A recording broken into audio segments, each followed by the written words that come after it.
ಓಂ ಶಾಂತಿ. ಮಧುರ ಮಕ್ಕಳೇ, ಸಂಗಮ ಯುಗದಲ್ಲಿ ನಿಮಗೆ ಹೊಸ ಮತ್ತು ಭಿನ್ನವಾದ ಜ್ಞಾನವೂ ಸಿಗುತ್ತದೆ. ನೀವು ತಿಳಿದುಕೊಂಡಿದ್ದೀರಿ, ನಾವೆಲ್ಲ ಆತ್ಮರು ಪಾತ್ರಧಾರಿಗಳಾಗಿದ್ದೇವೆ.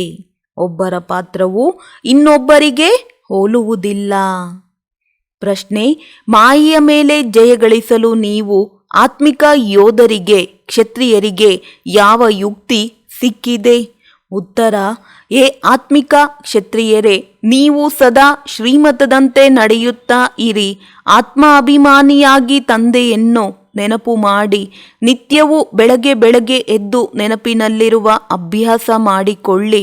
ಆಗ ಮಾಯೆಯ ಮೇಲೆ ವಿಜಯವನ್ನು ಪ್ರಾಪ್ತಿ ಮಾಡಿಕೊಳ್ಳುತ್ತೀರಿ. ಉಲ್ಟಾ ಸುಲ್ಟಾ ಸಂಕಲ್ಪಗಳಿಂದ ಮುಕ್ತರಾಗುತ್ತೀರಿ. ನೆನಪಿನ ಮಧುರ ಯುಕ್ತಿಯು ಮಾಯಾಜೀತರನ್ನಾಗಿ ಮಾಡಿಬಿಡುವುದು. ಗೀತೆ: ಯಾರ ಜೊತೆಗಾರನು ಸ್ವಯಂ ಭಗವಂತನಾಗಿದ್ದಾರೆಯೋ ಅವರಿಗೆ ಬಿರುಗಾಳಿಗಳು ಏನು ಮಾಡಲಾರವು. ಓಂ ಶಾಂತಿ. ಇದು ಮನುಷ್ಯರು ರಚಿಸಿರುವ ಗೀತೆಯಾಗಿದೆ. ಇದರ ಅರ್ಥವನ್ನು ಯಾರೂ ತಿಳಿದುಕೊಂಡಿಲ್ಲ. ಗೀತೆ, ಭಜನೆ ಇತ್ಯಾದಿಗಳನ್ನು ಆಡುತ್ತಾರೆ. ಭಕ್ತರು ಮಹಿಮೆ ಮಾಡುತ್ತಾರೆ, ಆದರೆ ಏನನ್ನೂ ತಿಳಿದುಕೊಂಡಿಲ್ಲ. ಬಹಳ ಮಹಿಮೆ ಮಾಡುತ್ತಾರೆ. ನೀವು ಮಕ್ಕಳು ಯಾರದೇ ಮಹಿಮೆ ಮಾಡುವಂತಿಲ್ಲ. ಮಕ್ಕಳು ತಂದೆಗೆಂದು ಮಹಿಮೆ ಮಾಡುವುದಿಲ್ಲ. ತಂದೆಗೆ ಗೊತ್ತಿದೆ ಇವರು ನನ್ನ ಮಕ್ಕಳಾಗಿದ್ದಾರೆ ಎಂದು, ಮತ್ತು ಮಕ್ಕಳಿಗೆ ಗೊತ್ತಿದೆ ಇವರು ನಮ್ಮ ತಂದೆಯಾಗಿದ್ದಾರೆ. ಈಗ ಇದು ಬೇಅದ್ದಿನ ಮಾತಾಗಿದೆ. ಎಲ್ಲರೂ ಬೇಅದ್ದಿನ ತಂದೆಯನ್ನು ನೆನಪು ಮಾಡುತ್ತಾರೆ. ಇಲ್ಲಿಯವರೆಗೂ ನೆನಪು ಮಾಡುತ್ತಲೇ ಇರುತ್ತಾರೆ. ಭಗವಂತನಿಗೆ ಏ ತಂದೆಯೇ ಎಂದು ಹೇಳುತ್ತಾರೆ. ಇವರ ಹೆಸರಾಗಿದೆ ಶಿವತಂದೆ. ಹೇಗೆ ನಾವಾತ್ಮರಿದ್ದೇವೆಯೋ ಹಾಗೆಯೇ ಶಿವತಂದೆ ಇದ್ದಾರೆ. ಅವರು ಪರಮ ಆತ್ಮನಾಗಿದ್ದಾರೆ. ಅವರಿಗೆ ಸುಪ್ರೀಂ ಎಂದು ಹೇಳಲಾಗುತ್ತದೆ. ನಾವು ಅವರ ಮಕ್ಕಳಾಗಿದ್ದೇವೆ. ಅವರಿಗೂ ಪರಮ ಶ್ರೇಷ್ಠ ಆತ್ಮನೆಂದು ಹೇಳಲಾಗುತ್ತದೆ. ಅವರ ನಿವಾಸ ಸ್ಥಾನವೆಲ್ಲಿದೆ? ಪರಂಧಾಮದಲ್ಲಿ. ಅಲ್ಲಿ ಎಲ್ಲ ಆತ್ಮರು ಇರುತ್ತಾರೆ. ಆತ್ಮಗಳೇ ಪಾತ್ರಧಾರಿಗಳಾಗಿದ್ದೀರಿ. ನಿಮಗೆ ತಿಳಿದಿದೆ, ನಾಟಕದಲ್ಲಿ ಪಾತ್ರಧಾರಿಗಳು ನಂಬರ್ ವಾರ್ ಇರುತ್ತಾರೆ. ಪ್ರತಿಯೊಬ್ಬರ ಪಾತ್ರದನುಸಾರವೇ ವೇತನ ಸಿಗುತ್ತದೆ. ಯಾರೆಲ್ಲ ಪರಂಧಾಮದಲ್ಲಿರುವರೋ ಎಲ್ಲರೂ ಪಾತ್ರಧಾರಿಗಳಾಗಿದ್ದಾರೆ. ಆದರೆ ಎಲ್ಲರಿಗೆ ನಂಬರ್ ವಾರ್ ಪಾತ್ರವು ಸಿಕ್ಕಿದೆ. ಆತ್ಮಿಕ ತಂದೆಯು ತಿಳಿಸುತ್ತಾರೆ, ಆತ್ಮಗಳಲ್ಲಿ ಹೇಗೆ ಅವಿನಾಶಿ ಪಾತ್ರವು ನಿಗದಿಯಾಗಿದೆ ಎಂದು. ಎಲ್ಲ ಆತ್ಮರ ಪಾತ್ರವು ಒಂದೇ ರೀತಿ ಇರಲು ಸಾಧ್ಯವಿಲ್ಲ. ಎಲ್ಲರಲ್ಲಿ ಒಂದೇ ರೀತಿಯ ಶಕ್ತಿ ಇಲ್ಲ. ನೀವು ತಿಳಿದುಕೊಂಡಿದ್ದೀರಿ, ಯಾರು ಶಿವನ ರುದ್ರ ಮಾಲೆಯಲ್ಲಿ ಮೊದಲು ಇರುವರೋ ಅವರದೇ ಒಳ್ಳೆಯ ಪಾತ್ರವಾಗಿದೆ. ನಾಟಕದಲ್ಲಿ ಯಾರು ಬಹಳ ಒಳ್ಳೊಳ್ಳೆಯ ಪಾತ್ರಧಾರಿಗಳಾಗಿರುವರೋ ಅವರಿಗೆ ಎಷ್ಟೊಂದು ಮಹಿಮೆಯಾಗುತ್ತದೆ. ಕೇವಲ ಅವರನ್ನು ನೋಡುವುದಕ್ಕಾಗಿಯೇ ಮನುಷ್ಯರು ಹೋಗುತ್ತಾರೆ. ಅಂದಾಗ ಇದು ಬೇಅದ್ದಿನ ನಾಟಕವಾಗಿದೆ. ಈ ಬೇಅದ್ದಿನ ನಾಟಕದಲ್ಲಿಯೂ ಶ್ರೇಷ್ಠರು ಒಬ್ಬ ತಂದೆಯಾಗಿದ್ದಾರೆ. ಶ್ರೇಷ್ಠಾತಿ ಶ್ರೇಷ್ಠ ಪಾತ್ರಧಾರಿ, ರಚಯಿತ, ನಿರ್ದೇಶಕನೆಂದು ಹೇಳಬಹುದು. ಅವರೆಲ್ಲರೂ ಅದ್ದಿನ ಪಾತ್ರಧಾರಿಗಳು, ನಿರ್ದೇಶಕರಾಗಿರುತ್ತಾರೆ. ಅವರಿಗೆ ತಮ್ಮ ಚಿಕ್ಕ ಪಾತ್ರವೂ ಸಿಕ್ಕಿದೆ.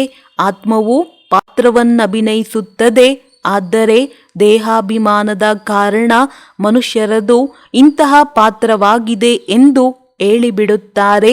ಆದರೆ ತಂದೆಯು ತಿಳಿಸುತ್ತಾರೆ, ಪಾತ್ರವೆಲ್ಲವೂ ಆತ್ಮನದಾಗಿದೆ. ಆತ್ಮಾಭಿಮಾನಿಯಾಗ ಬೇಕಾಗುತ್ತದೆ.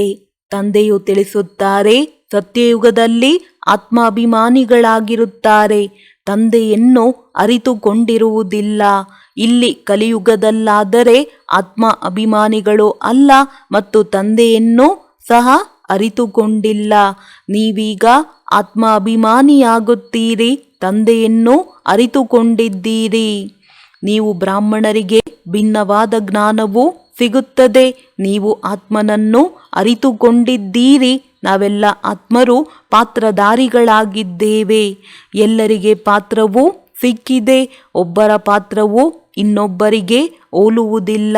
ಆ ಪಾತ್ರವೆಲ್ಲವೂ ಆತ್ಮದಲ್ಲಿದೆ. ವಾಸ್ತವದಲ್ಲಿ ಆ ಹದ್ದಿನ ನಾಟಕದ ಪಾತ್ರವನ್ನು ಸಹ ಆತ್ಮವೇ ಧಾರಣೆ ಮಾಡಿಕೊಳ್ಳುತ್ತದೆ. ಒಳ್ಳೆಯ ಪಾತ್ರವನ್ನು ಆತ್ಮವೇ ತೆಗೆದುಕೊಳ್ಳುತ್ತದೆ. ನಾನು ರಾಜ್ಯಪಾಲನಾಗಿದ್ದೇನೆ, ಇಂಥವನಾಗಿದ್ದೇನೆಂದು ಆತ್ಮವೇ ಹೇಳುತ್ತದೆ. ಆದರೆ ಆತ್ಮಾಭಿಮಾನಿಯಾಗುವುದಿಲ್ಲ. ಸತ್ಯಯುಗದಲ್ಲಿಯೂ ಸಹ ನಾನು ಆತ್ಮನಾಗಿದ್ದೇನೆ, ಒಂದು ಶರೀರವನ್ನು ಬಿಟ್ಟು ಇನ್ನೊಂದನ್ನು ತೆಗೆದುಕೊಳ್ಳಬೇಕೆಂದು ತಿಳಿದುಕೊಳ್ಳುತ್ತಾರೆ. ಆದರೆ ಪರಮಾತ್ಮನನ್ನು ಯಾರೂ ತಿಳಿದುಕೊಂಡಿರುವುದಿಲ್ಲ. ಈ ಸಮಯದಲ್ಲಿ ನೀವು ಎಲ್ಲವನ್ನು ತಿಳಿದುಕೊಂಡಿದ್ದೀರಿ. ಶೂದ್ರರು ಮತ್ತು ದೇವತೆಗಳಿಗಿಂತಲೂ ನೀವು ಬ್ರಾಹ್ಮಣರು ಉತ್ತಮರಾಗಿದ್ದೀರಿ. ಇಷ್ಟೊಂದು ಮಂದಿ ಬ್ರಾಹ್ಮಣರು ಎಲ್ಲಿಂದ ಬರುತ್ತಾರೆ? ಪ್ರದರ್ಶನಿಯಲ್ಲಿ ಲಕ್ಷಾಂತರ ಮಂದಿ ಬರುತ್ತಾರೆ. ಯಾರು ಚೆನ್ನಾಗಿ ತಿಳಿದುಕೊಂಡರೋ, ಜ್ಞಾನವನ್ನು ಕೇಳಿದರೋ ಅವರು ಪ್ರಜೆಯಾಗಿ ಬಿಟ್ಟರು. ಒಬ್ಬೊಬ್ಬ ರಾಜನಿಗೂ ಬಹಳ ಮಂದಿ ಪ್ರಜೆಗಳಿರುತ್ತಾರೆ. ನೀವೀಗ ಬಹಳ ಪ್ರಜೆಗಳನ್ನು ತಯಾರು ಮಾಡುತ್ತಿದ್ದೀರಿ. ಪ್ರದರ್ಶನಿ ಪ್ರಾಜೆಕ್ಟ್ನಿಂದ ಕೆಲವರು ತಿಳಿದುಕೊಂಡು ಒಳ್ಳೆಯವರಾಗಿ ಬಿಡುತ್ತಾರೆ, ಕಲಿಯುತ್ತಾರೆ, ಯೋಗ ಮಾಡುತ್ತಾರೆ. ಈಗ ಅಂಥವರು ಬರತೊಡಗುತ್ತಾರೆ. ಪ್ರಜೆಗಳು ತಯಾರಾಗುವರು. ಮತ್ತೆ ಸಾಹುಕಾರರು, ರಾಜ, ರಾಣಿ, ಬಡವರು ಎಲ್ಲರೂ ತಯಾರಾಗುವರು.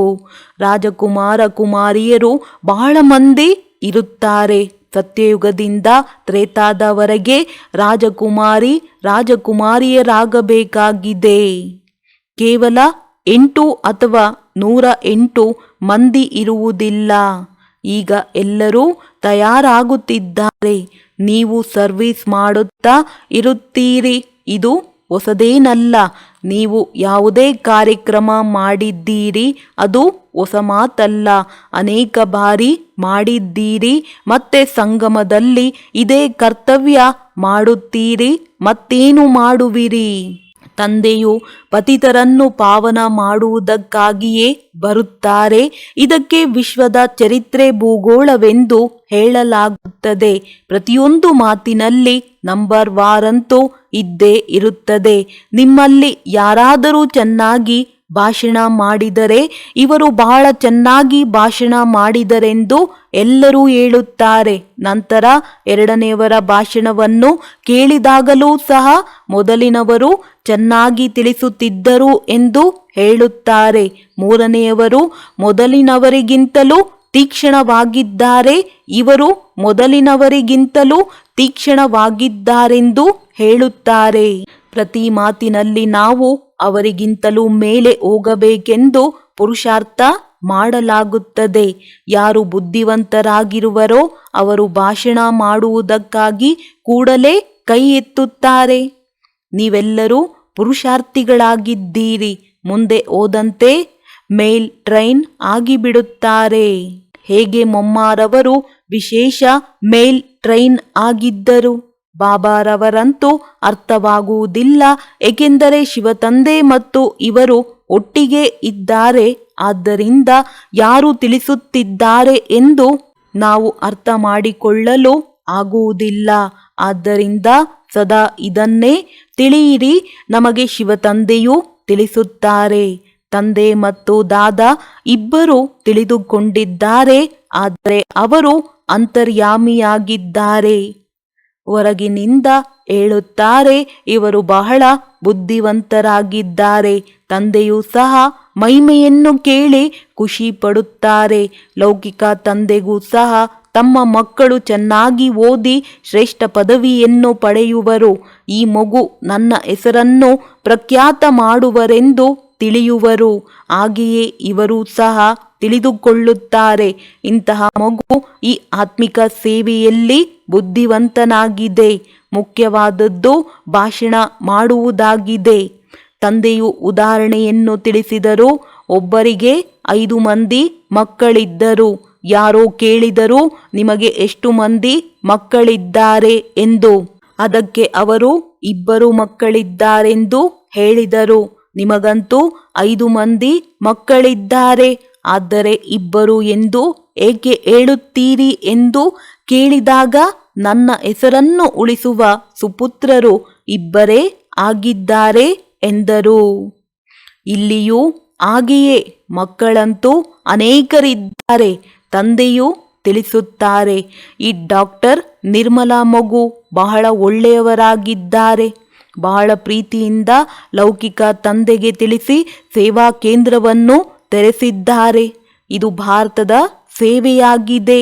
ನೀವು ಭಾರತವನ್ನು ಸ್ವರ್ಗವನ್ನಾಗಿ ಮಾಡುತ್ತೀರಿ. ರಾವಣನು ಈ ಭಾರತವನ್ನು ನರಕವನ್ನಾಗಿ ಮಾಡಿದ್ದನು. ಒಬ್ಬ ಸೀತೆಯು ಬಂಧನದಲ್ಲಿರಲಿಲ್ಲ, ಆದರೆ ನೀವೆಲ್ಲ ಸೀತೆಯರು ರಾವಣನ ಬಂಧನದಲ್ಲಿದ್ದೀರಿ. ಬಾಕಿ ಶಾಸ್ತ್ರಗಳಲ್ಲಿ ಎಲ್ಲವೂ ದಂತಕಥೆಗಳಿವೆ. ಈ ಭಕ್ತಿ ಮಾರ್ಗವೂ ಸಹ ಡ್ರಾಮಾದಲ್ಲಿದೆ. ಸತ್ಯಯುಗದಿಂದ ಹಿಡಿದು ಯಾವುದು ಕಳೆದು ಹೋಯಿತೋ ಅದು ಪುನರಾವರ್ತನೆಯಾಗುವುದು. ತಾವೇ ಪೂಜ್ಯ, ತಾವೇ ಪೂಜಾರಿಯಾಗುತ್ತೀರಿ. ತಂದೆಯು ತಿಳಿಸುತ್ತಾರೆ, ನಾನು ಬಂದು ಪೂಜಾರಿಗಳಿಂದ ಪೂಜ್ಯರನ್ನಾಗಿ ಮಾಡುತ್ತೇನೆ. ಮೊದಲು ಸತ್ಯಯುಗವಿದ್ದದ್ದು, ನಂತರ ಕಲಿಯುಗವಾಗಬೇಕಾಗಿದೆ. ಸತ್ಯಯುಗದಲ್ಲಿ ಸೂರ್ಯವಂಶಿ ಲಕ್ಷ್ಮೀ ನಾರಾಯಣರ ರಾಜ್ಯವಿತ್ತು. ರಾಮರಾಜ್ಯದಲ್ಲಿ ಚಂದ್ರವಂಶೀಯರಿದ್ದರು. ಈ ಸಮಯದಲ್ಲಿ ನೀವೆಲ್ಲರೂ ಆತ್ಮೀಯ ಕ್ಷತ್ರಿಯ ಯೋಧರು ಆಗಿದ್ದೀರಿ. ಯುದ್ಧದ ಮೈದಾನದಲ್ಲಿ ಬರುವವರಿಗೆ ಕ್ಷತ್ರಿಯರೆಂದು ಹೇಳಲಾಗುತ್ತದೆ. ನೀವು ಆತ್ಮಿಕ ಕ್ಷತ್ರಿಯರಾಗಿದ್ದೀರಿ. ಉಳಿದಂತೆ ಅವರು ದೈಹಿಕ ಕ್ಷತ್ರಿಯರಾಗಿದ್ದಾರೆ. ಅದಕ್ಕೆ ಬಾಹುಬಲದಿಂದ ಹೊಡೆದಾಡುವುದು ಎಂದು ಹೇಳಲಾಗುತ್ತದೆ. ಮೊದಲಿಗೆ ಬಾಹುಗಳಿಂದ ಹೊಡೆದಾಡುವ ಮಲ್ಲಯುದ್ಧವಿರುತ್ತಿತ್ತು. ಪರಸ್ಪರ ಹೊಡೆದಾಡುತ್ತಿದ್ದರು, ವಿಜಯವನ್ನು ಪಡೆಯುತ್ತಿದ್ದರು. ಈಗಂತೂ ನೋಡಿ, ಬಾಂಬು ಇತ್ಯಾದಿಗಳು ತಯಾರಾಗಿವೆ. ನೀವು ಕ್ಷತ್ರಿಯರಾಗಿದ್ದೀರಿ, ಅವರು ಕ್ಷತ್ರಿಯರಾಗಿದ್ದಾರೆ.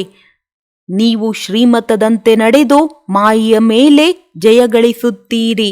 ನೀವು ಆತ್ಮಿಕ ಕ್ಷತ್ರಿಯರಾಗಿದ್ದೀರಿ. ಆತ್ಮಗಳೇ ಈ ಶರೀರದ ಕರ್ಮೇಂದ್ರಿಯಗಳ ಮೂಲಕ ಎಲ್ಲವನ್ನು ಮಾಡುತ್ತಿದ್ದೀರಿ. ತಂದೆಯು ಬಂದು ಆತ್ಮರಿಗೆ ಕಲಿಸುತ್ತಾರೆ, ಮಕ್ಕಳೇ, ನನ್ನನ್ನು ನೆನಪು ಮಾಡಿದರೆ ಮತ್ತೆ ಮಾಯೆಯು ಕಬ್ಬಳಿಸುವುದಿಲ್ಲ.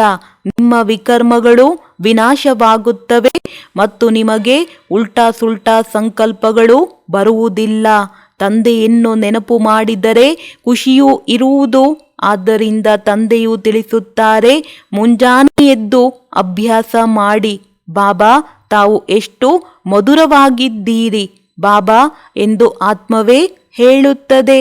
ತಂದೆಯು ಪರಿಚಯ ನೀಡಿದ್ದಾರೆ, ನಾನು ನಿಮ್ಮ ತಂದೆಯಾಗಿದ್ದೇನೆ. ನಿಮಗೆ ಸೃಷ್ಟಿಯ ಆದಿ ಮಧ್ಯ ಅಂತ್ಯದ ಜ್ಞಾನವನ್ನು ತಿಳಿಸಲು ಬಂದಿದ್ದೇನೆ. ಈ ಮನುಷ್ಯ ಸೃಷ್ಟಿಯ ವೃಕ್ಷವು ತಲೆ ಕೆಳಕಾಗಿದೆ. ಇದು ವಿಭಿನ್ನ ಧರ್ಮಗಳ ಮನುಷ್ಯ ಸೃಷ್ಟಿಯಾಗಿದೆ. ಇದಕ್ಕೆ ವಿರಾಟ ಲೀಲೆ ಎಂದು ಹೇಳಲಾಗುತ್ತದೆ. ತಂದೆಯು ತಿಳಿಸಿದ್ದಾರೆ, ನಾನು ಈ ಮಾನವ ವಂಶವೃಕ್ಷದ ಬೀಜರೂಪನಾಗಿದ್ದೇನೆ. ನನ್ನನ್ನು ನೆನಪು ಮಾಡುತ್ತಾರೆ. ಇಲ್ಲಿ ಒಬ್ಬೊಬ್ಬರು ಒಂದೊಂದು ವೃಕ್ಷ ಧರ್ಮದವರಾಗಿದ್ದಾರೆ. ಮತ್ತೆ ನಂಬರ್ ವಾರ್ ಬರುತ್ತಾರೆ. ಈ ನಾಟಕವು ಮಾಡಲ್ಪಟ್ಟಿದೆ. ಇಂಥವರು ಧರ್ಮಸ್ಥಾಪಕ ಪೈಗಂಬರನನ್ನು ಕಳುಹಿಸಿದರೆಂದು ಹೇಳಿಕೆಯಿಂದ ಹೇಳುತ್ತಾರೆ, ಆದರೆ ಅಲ್ಲಿಂದ ಕಳುಹಿಸುವುದಿಲ್ಲ. ಇದು ಡ್ರಾಮಾ ಅನುಸಾರ ಪುನರಾವರ್ತನೆಯಾಗುತ್ತದೆ. ತಂದೆಯೊಬ್ಬರೇ ಧರ್ಮ ಮತ್ತು ರಾಜಧಾನಿಯನ್ನು ಸ್ಥಾಪನೆ ಮಾಡುತ್ತಿದ್ದಾರೆ. ಇದನ್ನು ಪ್ರಪಂಚದಲ್ಲಿ ಯಾರೂ ತಿಳಿದುಕೊಂಡಿಲ್ಲ. ಇದು ಸಂಗಮವಾಗಿದೆ. ವಿನಾಶ ಜ್ವಾಲೆಯು ಪ್ರಜ್ವಲಿತವಾಗಬೇಕಾಗಿದೆ. ಇದು ಶಿವತಂದೆಯ ಜ್ಞಾನ ಯಜ್ಞವಾಗಿದೆ. ಇದನ್ನು ಅವರು ರುದ್ರ ಯಜ್ಞವೆಂದು ಹೆಸರನ್ನಿಟ್ಟಿದ್ದಾರೆ. ಪ್ರಜಾಪಿತ ಬ್ರಹ್ಮನ ಮೂಲಕ ನೀವು ಬ್ರಾಹ್ಮಣರು ರಚನೆಯಾಗಿದ್ದೀರಿ. ಅಂದ ಮೇಲೆ ನೀವು ಶ್ರೇಷ್ಠರಾದಿರಲ್ಲವೇ? ಕೊನೆಯಲ್ಲಿ ಅನ್ಯ ಮನೆತನಗಳು ಬರುತ್ತವೆ.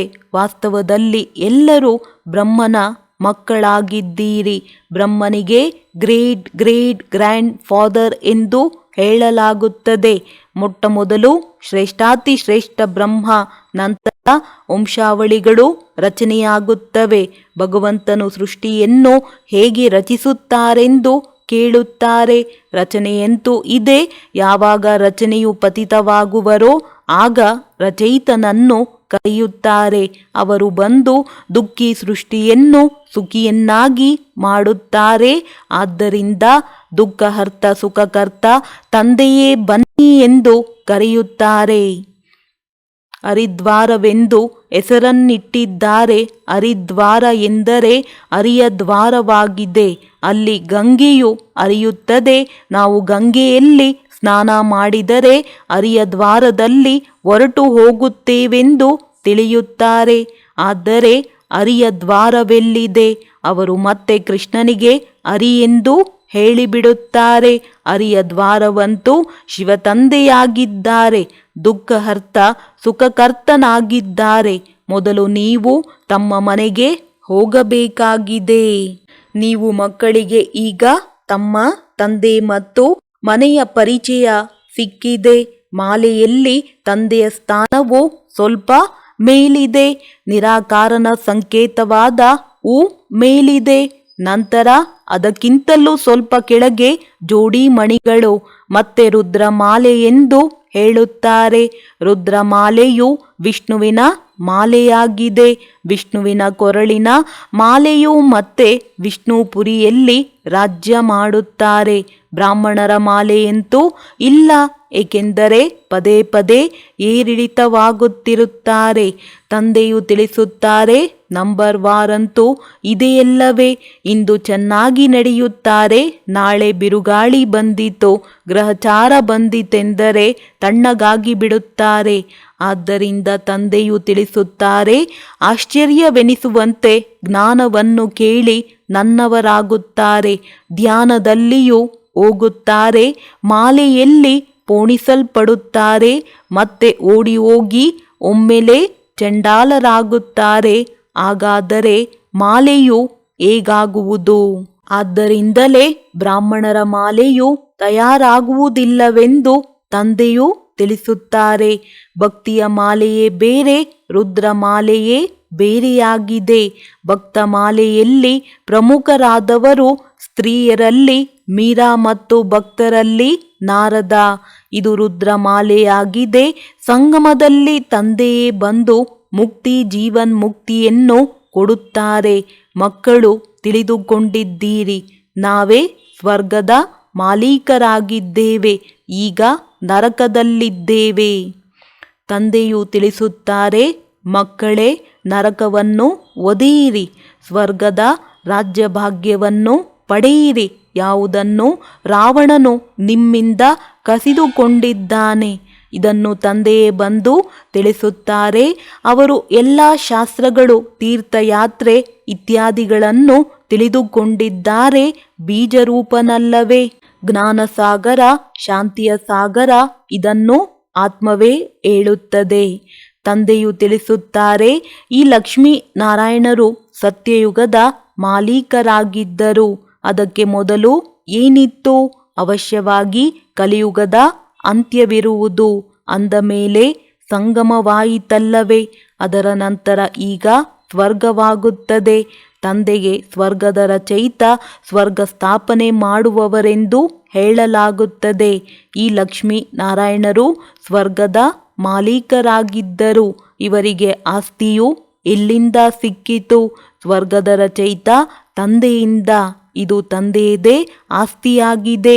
ಈ ಲಕ್ಷ್ಮೀ ನಾರಾಯಣರಿಗೆ ಸತ್ಯಯುಗದ ರಾಜಧಾನಿ ಇತ್ತು. ಅದನ್ನು ಹೇಗೆ ಪಡೆದುಕೊಂಡರು ಎಂದು ನೀವು ಯಾರನ್ನಾದರೂ ಕೇಳಿರಿ, ಯಾರೂ ತಿಳಿಸಲು ಸಾಧ್ಯವಿಲ್ಲ. ಈ ದಾದಾರವರೂ ಸಹ ಹೇಳುತ್ತಾರೆ, ನಾನೂ ಸಹ ತಿಳಿದುಕೊಂಡಿರಲಿಲ್ಲ. ಪೂಜೆ ಮಾಡುತ್ತಿದ್ದೆನೋ, ಏನೂ ತಿಳಿದುಕೊಂಡಿರಲಿಲ್ಲ. ಈಗ ತಂದೆಯು ತಿಳಿಸುತ್ತಾರೆ, ಇವರು ಸಂಗಮ ಯುಗದಲ್ಲಿ ರಾಜಯೋಗವನ್ನು ಕಲಿಯುತ್ತಾರೆ. ಗೀತೆಯಲ್ಲಿಯೇ ರಾಜಯೋಗದ ವರ್ಣನೆ ಇದೆ. ಗೀತೆಯ ವಿನಃ ಮತ್ಯಾವುದೇ ಶಾಸ್ತ್ರಗಳಲ್ಲಿ ರಾಜಯೋಗದ ಮಾತಿಲ್ಲ. ತಂದೆಯು ತಿಳಿಸುತ್ತಾರೆ, ನಾನು ನಿಮ್ಮನ್ನು ರಾಜಾದಿರಾಜರನ್ನಾಗಿ ಮಾಡುತ್ತೇನೆ. ಭಗವಂತನೇ ಬಂದು ನರನಿಂದ ನಾರಾಯಣನಾಗುವ ಜ್ಞಾನವನ್ನು ತಿಳಿಸಿದ್ದಾರೆ. ಭಾರತದ ಮುಖ್ಯ ಶಾಸ್ತ್ರವು ಗೀತೆಯಾಗಿದೆ. ಗೀತೆಯು ಯಾವಾಗ ರಚಿಸಲ್ಪಟ್ಟಿತೋ ಇದನ್ನು ಯಾರೂ ತಿಳಿದುಕೊಂಡಿಲ್ಲ.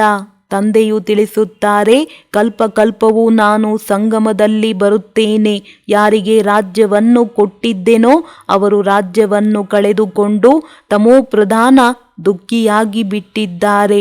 ಇದೆಲ್ಲವೂ ಭಾರತದ ಕಥೆಯಾಗಿದೆ. ಭಾರತವೇ ಆಲ್ರೌಂಡ್ ಆಗಿದೆ. ಮತ್ತೆಲ್ಲ ಖಂಡಗಳು ನಂತರದಲ್ಲಿ ಬರುತ್ತವೆ. ತಂದೆಯು ತಿಳಿಸುತ್ತಾರೆ, ನಿಮಗೆ 84 ಜನ್ಮಗಳ ರಹಸ್ಯವನ್ನು ತಿಳಿಸುತ್ತೇನೆ. 5000 ವರ್ಷಗಳ ಮೊದಲು ನೀವು ದೇವಿ ದೇವತೆಗಳಾಗಿದ್ದೀರಿ. ತಮ್ಮ ಜನ್ಮಗಳನ್ನು ನೀವು ಅರಿತುಕೊಂಡಿಲ್ಲ. ಹೇ ಭಾರತವಾಸಿಗಳೇ, ತಂದೆಯು ಅಂತಿಮದಲ್ಲಿ ಬರುತ್ತಾರೆ. ಅವರು ಆದಿಯಲ್ಲಿ ಬಂದರೆ ಆದಿ ಅಂತ್ಯದ ಜ್ಞಾನವನ್ನು ತಿಳಿಸುವುದು ಹೇಗೆ? ಸೃಷ್ಟಿಯ ವೃದ್ಧಿಯೇ ಆಗಿಲ್ಲವೆಂದರೆ ಅದರ ಬಗ್ಗೆ ತಿಳಿಸುವುದಾದರೂ ಹೇಗೆ? ಸತ್ಯಯುಗದಲ್ಲಂತೂ ಜ್ಞಾನದ ಅವಶ್ಯಕತೆಯೇ ಇರುವುದಿಲ್ಲ. ತಂದೆಯು ಈ ಸಂಗಮದಲ್ಲಿಯೇ ಜ್ಞಾನವನ್ನು ಕೊಡುತ್ತಾರೆ. ಜ್ಞಾನಪೂರ್ಣರಲ್ಲವೇ? ಅವಶ್ಯವಾಗಿ ಜ್ಞಾನವನ್ನು ತಿಳಿಸಲು ಅಂತ್ಯದಲ್ಲಿ ಬರಬೇಕಾಗುತ್ತದೆ. ಆದಿಯಲ್ಲಿ ನಿಮಗೆ ಏನು ತಿಳಿಸುತ್ತಾರೆ? ಇವು ತಿಳಿದುಕೊಳ್ಳುವ ಮಾತುಗಳಾಗಿವೆ. ಭಗವಾನುವಾಚ, ನಾನು ನಿಮಗೆ ರಾಜಯೋಗವನ್ನು ಕಲಿಸುತ್ತೇನೆ. ಈ ವಿಶ್ವವಿದ್ಯಾಲಯವು ಪಾಂಡವ ಸರ್ಕಾರದ್ದಾಗಿದೆ. ಈಗ ಸಂಗಮವಾಗಿದೆ. ಯಾದವರು, ಕೌರವರು ಮತ್ತು ಪಾಂಡವರು ಅವರು ಇದಕ್ಕೆ ಸೇನೆಯೆಂದು ತೋರಿಸಿದ್ದಾರೆ. ತಂದೆಯು ತಿಳಿಸುತ್ತಾರೆ, ಯಾದವರು ಕೌರವರು ವಿನಾಶಕಾಲೆ ವಿಪರೀತ ಬುದ್ಧಿಯವರಾಗಿದ್ದಾರೆ. ಒಬ್ಬರು ಇನ್ನೊಬ್ಬರಿಗೆ ನಿಂದನೆ ಮಾಡುತ್ತಾರೆ, ಏಕೆಂದರೆ ತಂದೆಯೊಂದಿಗೆ ಪ್ರೀತಿ ಇಲ್ಲ. ನಾಯಿ, ಬೆಕ್ಕು ಎಲ್ಲದರಲ್ಲಿ ಪರಮಾತ್ಮನಿದ್ದಾರೆಂದು ಹೇಳಿಬಿಡುತ್ತಾರೆ. ಸ್ವಯಂ ಪರಮಾತ್ಮನೇ ಪಾಂಡವರಿಗೆ ಜೊತೆಗಾರನಾಗಿದ್ದರು. ಪಾಂಡವರು ಎಂದರೆ ಆತ್ಮಿಕ ಪಂಡರು, ಮಾರ್ಗದರ್ಶಕರು. ಅವರು ದೈಹಿಕ ಮಾರ್ಗದರ್ಶಕರಾಗಿದ್ದಾರೆ. ನೀವು ಆತ್ಮಿಕ ಪಂಡರಾಗಿದ್ದೀರಿ. ಒಳ್ಳೆಯದು. ಮಧುರಾತಿ ಮಧುರ ಅಗಲಿ ಹೋಗಿ ಮರಳಿ ಸಿಕ್ಕಿರುವ ಮಕ್ಕಳ ಪ್ರತಿ ಮಾತ್ಪಿತಾ ಬಾಪ್ದಾದಾರವರ ನೆನಪು, ಪ್ರೀತಿ ಹಾಗೂ ಸುಪ್ರಭಾತ. ಆತ್ಮಿಕ ಮಕ್ಕಳಿಗೆ ಆತ್ಮಿಕ ತಂದೆಯ ನಮಸ್ತೆ. ಧಾರಣೆಗಾಗಿ ಮುಖ್ಯ ಸಾರ.